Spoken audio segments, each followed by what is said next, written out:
নমস্কার বন্ধুরা, কেমন আছেন সবাই? ঈশ্বরের কাছে সকলের মঙ্গল কামনা করে আরেকটি নতুন ব্লগ নিয়ে চলে এলাম। আজ শুক্রবার। এই যে আনাজ কাটতে বসে গেছে। এইগুলো আমাদের ছাদ বাগানের কলমি শাক, সমরবাবু উপর থেকে নিয়ে এসছে। আর এই কটা শাক মানে এমনি শাক, ওগুলো খসলা শাক বলে, নিয়ে এসছে। আর এই যে আজকে পটলের একটা নতুন ধরনের রেসিপি করে আপনাদের সঙ্গে শেয়ার করব। হ্যাঁ, তো চলুন, এই যে রান্নাঘরে আমরা চলে এসেছি। দিয়ে আগেও এই পটলের খোসাগুলো যে আমি ফেলিনি, ওই পটলের খোসাগুলো ভাবলাম পটলের খোসাগুলো দিয়ে পটলের খোসা বাটা করব। মানে এতে বাটবো না, মিক্সিতে ঘুরিয়ে নেব। তাই কড়াইয়ে অল্প একটু সর্ষের তেল দিয়ে দিয়েছি, তারপরে কালো জিরে। আহা, ছেলের কাণ্ড দেখুন!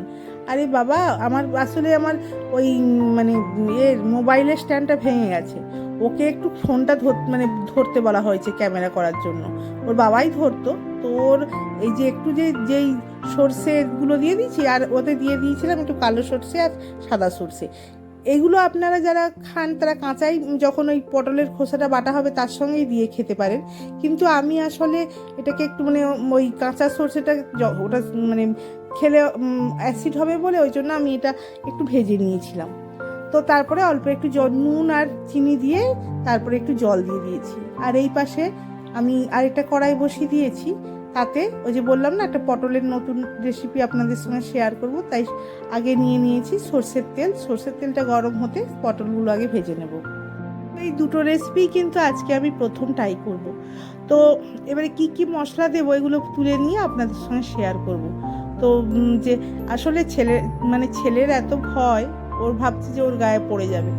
আর ভয় হওয়াটাই স্বাভাবিক। আর এর মধ্যে আমার ক্যামেরার স্ট্যান্ডটা ভেঙে গেছে। আর এই যে দেখুন, এটা হয়ে গেছে। পটলে এইভাবে হচ্ছে খোসাটা ভেজে নিয়েছি। তারপরে ওই শাকটা করব বলে তেল দিয়ে দিচ্ছি। আর শাক করতে তো সবাই জানেন, একটু শুকনো লঙ্কা ফোড়ন দিয়ে দিলাম, আর একটু গোটা জিরে ফোড়ন দিয়ে দিয়েছি। দিয়ে আর একটু কালো জিরে দিয়ে দিলাম। আমি একটু কালো জিরে শাকে খাই। আসলে আমরা পেঁয়াজ রসুনটা খুব একটা খাই না। মাছে তো খাই না। আর ওই মাংস বা ডিমের কারি টারি হলেই পেঁয়াজ রসুনের আমাদের খাওয়া হয়। আমি কোনো সবজি বা মাছে আমরা পেঁয়াজ রসুনটা অত খাই না। আসলে ছোটোবেলা থেকে খাইনি তো, তাই জন্য আমাদের খেলে সহ্য হয় না। সারাদিন ওই রসুনের গন্ধ ঢেকুর দিতে থাকে। তো তারপরে এই যে একটু নুন আর চিনি দিয়ে ওই হলুদ দিয়ে ওটা নেড়ে চেড়ে আর এটাকে ঢাকা দিয়ে দেব। আসলে আমার বাবার বাড়িতে আমরা ছোট থেকেই দেখেছি রাধা গোবিন্দের মন্দির ছিল, আছে, এখনও আছে। তো তাই আমরা এই যে দাঁড়ান, পরে কথা বলছি। আগে এই যে সাদা তিল নিয়ে নিলাম 2 চামচ। ওই যে পটলে যেই এটা দেবো, তারপরে দিয়ে দিলাম পোস্ত একটুখানি, তারপরে দিয়ে দেবো সাদা সর্ষে, আর তারপরে একটুখানি কালো সর্ষে দেবো। কালো সর্ষেটা অল্পই দেবো, আসলে কালো সর্ষে খেলে। তারপরে এটা দিয়ে দিচ্ছি ওই যে কাজু ভাঙার কাজু ভেঙে যে মুখগুলো থাকে, সেগুলো বিক্রি হয় আমাদের মেদিনীপুরে।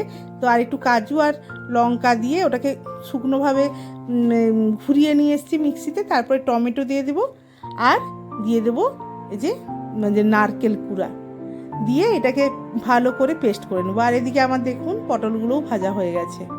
তো যেটা বলছিলাম, আমার বাবার বাড়িতে যে ওই রাধা গোবিন্দের মন্দির থাকার জন্য আমার বাবার বাড়িতে মাংস, ডিম আর পেঁয়াজ রসুন হতো না। মাছটা হতো, আমরা ছোটোবেলা থেকেই মাছ খেতেই অভ্যস্ত। আর আমার বাবার বাড়িতে তো এইরকমই, যেমন আমি করি না প্রত্যেক দিন এত রান্না 3-4 রকম না 5 পঞ্চব্যঞ্জন চাই। আমার বাবার বাড়িতে আমি ছোটো থেকেই দেখে এসেছি, আরও বেশি হতো। এই যে তারপরে একটু ফোড়নে দিয়ে দিয়েছিলাম কালো জিরে আর শুকনো লঙ্কা। তারপরে ওই মশলাটা দিয়ে দেবো। তারপরে একদম ওই মশলাটা দিয়ে একটু জল দিয়ে মিক্সিটাকে ভালো করে জল দিয়ে ধুয়ে মশলাতে দিয়ে দেবো। আর একটু জল দেবো, একটু বেশি করেই জল দেবো। তারপরে মশলাটা অনেকটাই আছে, অতটা বোঝা যাচ্ছে না, আর মশলাটা অনেকটাই আছে। তারপরে একটু ফুটে গেলে ওই পটলগুলো দিয়ে দেবো, একটু হলুদ দিয়ে দেবো, আর স্বাদ মতো নুন দিয়ে দেবো। যেহেতু পটলগুলো ভাজার সময় নুন দেওয়াই আছে, অতটা বেশি নুন লাগবে না। আমাদের বাড়িতে বেশিরভাগ ছেলেমেয়েরাই হস্টেলে মানুষ। তো ওই শীতকালে যখন বড়দিনের ছুটিতে আমরা আসতাম, তখন আমরা কি করতাম, ওই আমাদের আম বাগানে, আমার বাবার বাড়িতে বড় একটা আম বাগান আছে, তো আম বাগানে আমরা ফিস্ট করতাম। মা জেঠিমারা আমাদেরকে ভাতটা রান্না করে দিতেন, আর আমরা মানে ওই বাগানে গিয়ে আমরা ফিস্ট করতাম, মাংস টাংস করতাম। আমার বাবার বাড়িতে অনেক বড়ই ফ্যামিলি, আমার বাবারা 8 ভাই, আমরা সবাই একসঙ্গেই থাকি, মানে থাকতাম আর কি অনেক বড় পর্যন্ত। সেজন্য অনেক দিন ধরেই আমরা একান্নবর্তী পরিবারেই মানুষ। আর এই যে আমার দেখুন, আপনাদের সঙ্গে গল্প করতে করতে আমার রান্নাটাও প্রায় হয়ে গেল। তারপরে কিন্তু আমি কথা বলতে বলতে ওটাতে একটুখানি চিনিও দিয়ে দিয়েছিলাম। তারপরে আপনারা দেখেছেন কি না জানি না, গরম মশলাও দিয়ে দিয়েছি। তারপরে দিয়ে দিলাম এই যে লঙ্কা চিড়ে, এই যে দেখুন এতে দিয়ে দিলাম একটু মানে কাঁচা লঙ্কা চিড়ে দিয়ে দিলাম। আর যারা ঝাল পছন্দ করেন তারা কিন্তু একটু ঝাল বেশি দিয়েই খেতে পারেন। আসলে আমাদের বাড়িতে ঝাল কেউ পছন্দ করে না, তো এই যে আমার হয়ে গেছে। ঝাল একটু মিষ্টি এগুলো হচ্ছে দিয়ে দিতে পারেন। আমার পুরো রেসিপিটা হয়ে গেছে। আমি এই রেসিপিটার নাম কি দিয়েছি জানেন? পটল বাহারি। আর তারপরে ওই কড়াতে ভালো করে একটু মানে তরকারিটা তুলে নিয়ে আর দিয়ে দিয়েছি ওই একটু সর্ষের তেল। তবে সর্ষের তেলটাকে ভালো করে গরম করব না কিন্তু, তাহলে তেলের গন্ধটা চলে যাবে। তারপরেই দিয়ে দিয়েছি ওই পটল বাটা, মানে খোসাটা বাটা। তো আমি মিক্সিতে ঘুরিয়েছি এই যে। তারপরে দিয়ে দিলাম দেখুন একটু কাসুন্দি। এই কাসুন্দিটা দেওয়ার জন্যে এর স্বাদটা কিন্তু সুন্দর হবে মনে হচ্ছে আর কি দেখে। তো এইভাবে শুকনো শুকনো করে এটা ভেজে নিতে হবে, যেমন মানে পটল যে কোনো মানে খোসা বাটা হয় আর কি, সেরকম করে শুকনো শুকনো করে। আগে আমি নিরামিষ রান্নাগুলো করে নিলাম, তারপরেই মাছটা করব। তো পাবদা মাছের ঝাল করব, ওই কিন্তু ওই একই মশলা দিয়ে, যেটা পটলে দিয়েছি সেই মশলা দিয়ে আমি পাবদা মাছের ঝাল করবো। বাপরে, পাবদা মাছের ওই এগুলো এত ফাটে না, তবু কত কম তেল নিয়েছি দেখুন। দিয়ে ওই মাছগুলো ভেজে নিয়েছিলাম, ওটা আর আমি ক্যামেরা করিনি, এত ফাটছিল। তো তারপরে একটু তেল দিয়ে দিয়েছি, কালো জিরে ফোড়ন দিয়ে দেবো। মাছটাতে একটু আলু দেব।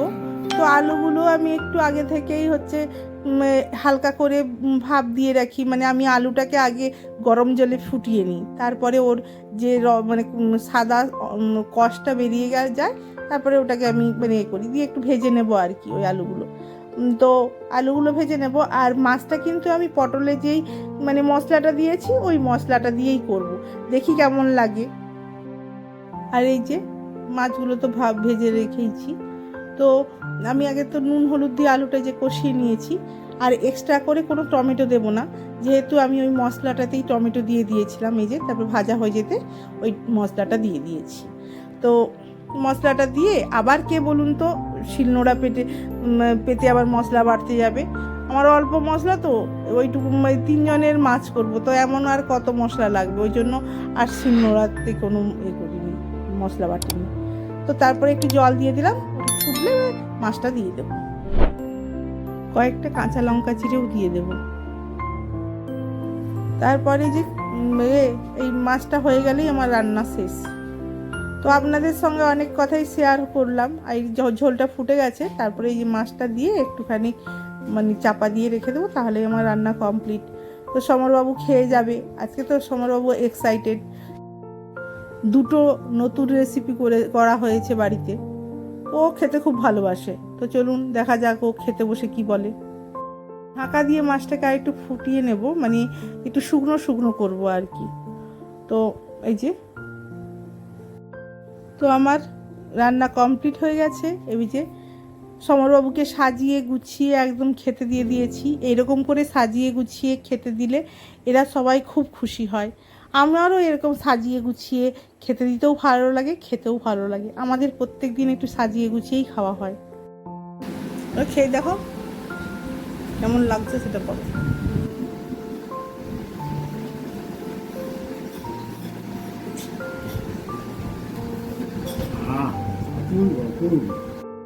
রাজের বাবা চলে যাওয়ার পর আমি স্নান টান সেরে আমরাও মা ছেলেতে খেতে বসে গেছি। রাজের বাবা তো বললো খুব সুন্দর লাগছে, তাহলে আমিও খেয়ে দেখি কেমন লাগছে, তাহলে তারপরে আপনাদের বলবো।